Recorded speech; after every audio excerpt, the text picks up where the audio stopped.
गावखौनो गाव बेबायदि बानाय जे जेराव नों थायोना बेवहाय नोंखौ बयबो मोजां मोनो।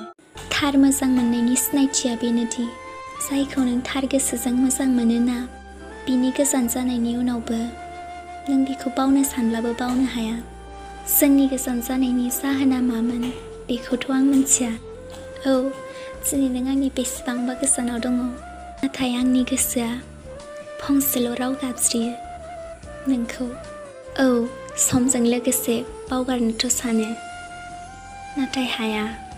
गोरबोनि बबेबा खनायाव नों आंखौ रागा जोंनानैबाबो खेबसेबाबोथ' गोसोखांदों जानो हागौ, जेरै आं नोंखौ गोसोखाङो।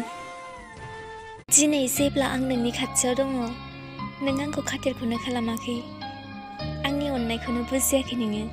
नाथाय सानसे बेबायदिबो टाइम फैगोन जेब्ला नों आंनि अननायखौ नागिरफिनगोन, नाथाय बै Likey